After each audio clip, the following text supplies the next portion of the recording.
So I'm Joel Davel. I'm going to give you a quick demonstration on how I use the Marimba Lumina like a virtual mixer. The example I'm going to use is a piece called Glimpse from Afar that I do in a duo with Paul Drescher.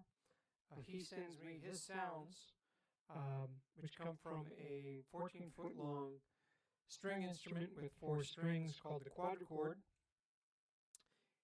It has a very rich timbre, and one way we play with it at the beginning of this piece is I actually add effects to its sound using the marimba bars as virtual faders.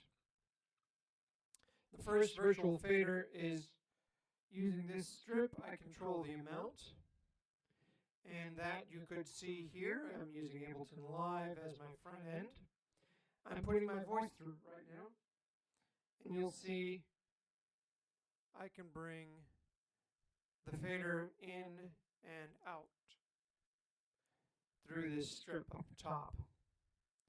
Now, these strips here are basically horizontal versions of keys.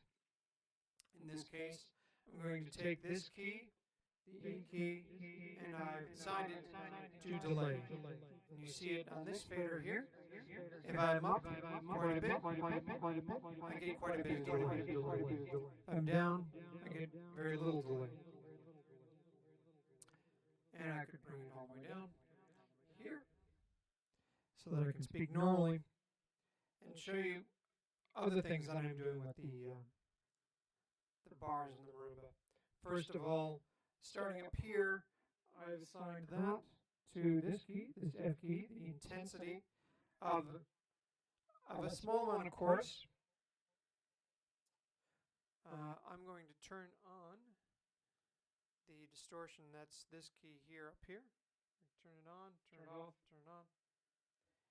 Bring in a little bit of distortion, and that'll make these effects more obvious. So I've got flanging here that I'm bringing into, flanging in and out, that you can see here.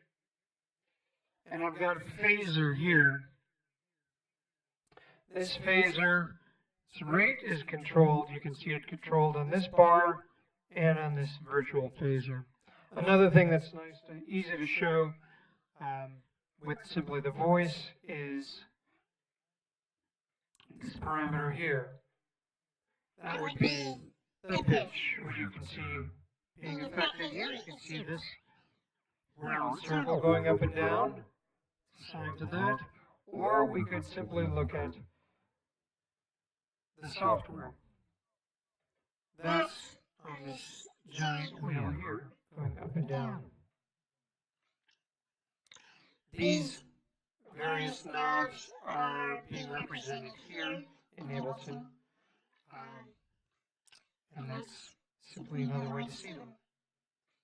It's a nice, cool way to see the knob turn as I bring the fader in and out. But we really don't need to see that while we play. Just need to memorize where the various effects are. Now, of course, it's very fun with the voice, but this is done with a instrument playing through it. What Paul does is he brings in a loop of his plucking of the instrument later in the piece, and I happen to have that on the computer, so I will play that. In this piece earlier, he's basically playing with the bow and with various timbres, so it is a much slower opening. But this will give you an idea of what you might hear and how I might control it. So here we go. I'll play a little bit.